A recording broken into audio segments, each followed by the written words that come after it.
de Khomeini, que la conseguí a través de la embajada y del embajador, por esas cosas que a veces pues ocurren, ¿no? Bueno, no a veces, muy frecuentemente, ¿no?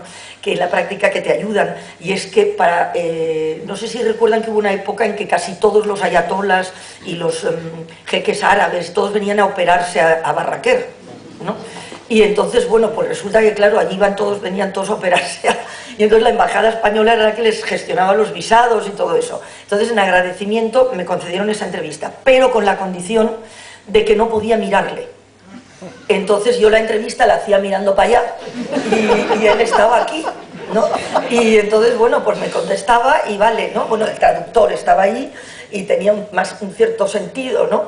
Pero en fin, completamente absurdo. Entonces esas cosas te ocurren que no te dejan entrar en determinados lugares, que te obligan a vestirte de determinadas formas, que hay personas que no quieren que las entrevistes, cada vez menos, porque como cada vez hay más mujeres, por suerte, sobre todo, ya digo, en la información de internacional, saben que si quieren hacer pasar su mensaje, pues tienen que hablar contigo, ¿no? Pero vamos, te cuesta. Lo que ocurre es que yo también ahí siempre digo lo mismo, es que no me importa nada, porque el hecho de ser una mujer me pone todos esos límites y me complica mucho la vida, y me hace hacer a veces cosas de estas que son tremendamente humillantes, como ya digo, disfrazarte de algo y taparte y esas cosas, o no hablar de alguien mirándole a la cara, pero en cambio puedo entrar en el mundo de las mujeres.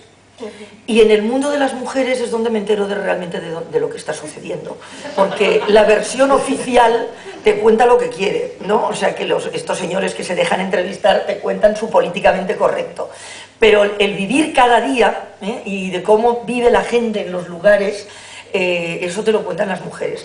Y en las zonas donde hay, bueno, pues una violencia extrema contra las mujeres, es decir, que se usa el cuerpo de las mujeres como táctica de guerra, en conflictos, los Balcanes, en fin, Ruanda, etcétera, o lugares pues, como el Congo en este momento, ¿no? Donde se está utilizando la violación, etcétera, para destruir el tejido social, ¿no?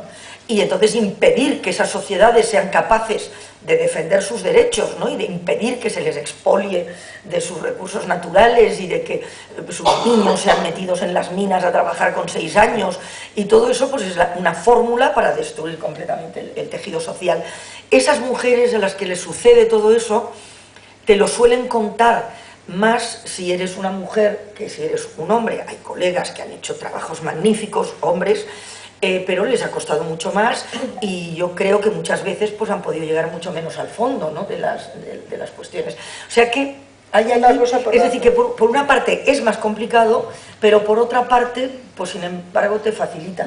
Y en aquellos países que son muy patriarcales, ¿no? O sea, de estructuras ya al margen de las religiones, ¿no? Como puede ser Japón, que es tremendamente machista, o sea, extraordinariamente machista, e incluso pues países de América Latina, etcétera, pues ahí también juegas un poco ese papel de tonta, ¿no? O sea, quiero decir, de como que te dicen, pues como no te consideran, pues tú vas entrando. Yo recuerdo, por ejemplo, no sé si le suena una periodista soviética, era la Unión Soviética todavía, aunque después la mataron, que ya no, que ya era Rusia, que se llamaba Anna Politkovskaya, que ya era la periodista que mejor conocía el tema de Chechenia, ¿no?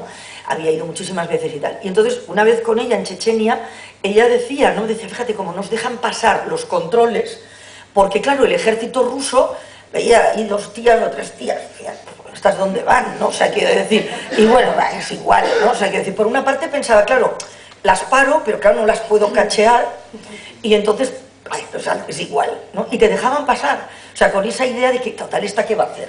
¿No? O sea, entonces, aprovechando esos vericuetos, pues entonces también, a veces, pues puedes conseguir suplir, digamos, esa movilidad pues con mayor libertad que pueda tener un compañero hombre, ¿no? Sí, además, siguiendo con este tema, yo tengo la suerte de encontrarme con Rosa María Calaf hace algunos años en un encuentro que hay todos los años en Segovia, que se llama Mujeres que transforman el mundo, y entonces en el que periodistas pues entrevistábamos a mujeres que realmente, bueno, hacen trabajos impresionantes en favor de la igualdad, en favor de los derechos humanos en sus países, Todos los años hay algún premio Nobel de la Paz. Yo recuerdo la entrevista que le hizo Rosa María Calaf a esta jueza iraní, Shirin Ebadi, que fue premio Nobel de la Paz, no sé si en el 2002 o por ahí. No me acuerdo exactamente, pero sí, a principios de los 2000. Y realmente se viven unas jornadas de las que salimos, yo creo que con un chute de energía, mucho más ellas que han vivido muchas de esas situaciones en directo, que son... Hay verdaderas heroínas en el mundo trabajando por sus países, amenazadas por sus gobiernos, en todos los aspectos, económico, social... Esas situaciones que les va la vida. Que les va la vida. Claro, realmente yo, por ejemplo, en algunos países, bueno, pues imaginas, porque estamos hablando del Congo, por ejemplo, ¿no? Está Kadiachuba ahora en este momento, que está protegida dentro de un recinto de Naciones Unidas y tal, porque es que si no la matarían, ¿no? Esas mujeres, bueno, pues en esos lugares, pero hay lugares donde supuestamente son democracias, y donde, sin embargo, pues está ocurriendo lo mismo. Y no me voy a ir, en fin, no tengo que recordarles mucho, porque seguro que todos ya tienen en la cabeza que estoy hablando, por ejemplo, de México, ¿no? Un país tan maravilloso como México en muchas cosas, en este apartado es tremendo. Y a veces, hablando con compañeras mexicanas, pues claro, ellas te dicen, bueno, y sobre todo en estas jornadas que son efectivamente magníficas, te dicen, bueno, cuando vosotras, aquí en vuestro mundo, ¿no?, os quejáis en fin, de la falta de igualdad, de la lucha, efectivamente, por tu poder ejercer, ¿no?, tu trabajo en igualdad de condiciones con tus compañeros hombres, etcétera, etcétera. Bueno, estáis peleando por eso, por vuestro espacio, un espacio que te corresponde pues como la mitad de la población que eres, nada más, no porque seas animalista, ni porque tengas privilegios, no, simplemente por ocupar lo que te corresponde.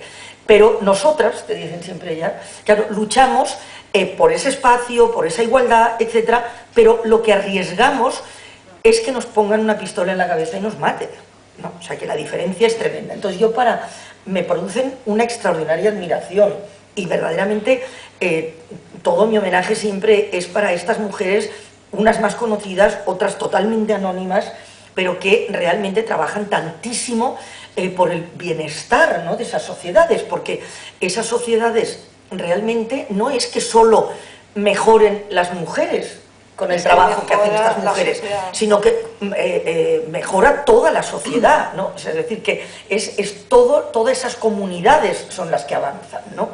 Entonces es fantástico. Y con Shirin Ebadi, que la he entrevistado varias veces, pues es un caso, en fin, paradigmático, ¿no? Porque no sé si lo recuerdan, ella era jueza en el Teherán, en el Irán del Shah, muy crítica con el Shah, con muchos problemas, con el régimen, etcétera, porque siempre fue, bueno, pues primero fue abogada de derechos humanos y luego pues ya fue jueza, ¿no? Cuando llega Khomeini, pues ¿qué ocurre? Que la dejan en su mismo juzgado, pero la degradan a secretaria del juez, ¿no?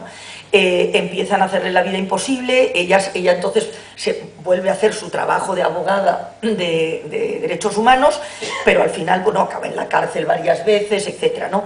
Y al final se ha tenido que exiliar, porque pese al premio Nobel y todo eso, pues fue hace 3 o 4 años, o quizá un poquito más, quizás 6 o 7, pues llegó un punto en que ya tuvo que marcharse ella y su familia, porque estaban ya amenazándola.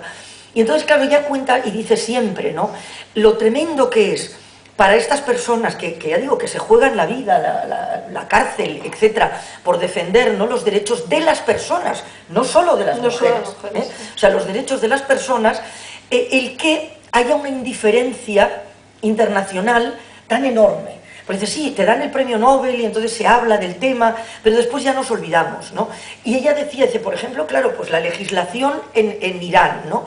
Cuando hay un delito, un accidente, es decir, se necesitan testigos. Bueno, pues necesitas, si son mujeres, necesitas 2. Si son hombres, basta con 1, ¿no? Si la víctima, la atropellada o la asesinada es una mujer, pues la indemnización son 10. Si es un hombre, pues son 30, ¿no? Entonces, es tremendo, ¿no? O sea, esa discriminación tremendamente injusta, ¿no? Y entonces ella dice siempre, claro, eso lo que habría que hacer internacionalmente es aislar a esos países, ¿no? Es decir, que no hubiera relaciones con esos países, relaciones comerciales se refiere, ¿no? Para intentar, bueno, pues forzar a que hubiera. Evidentemente eso es muy discutible, polémico,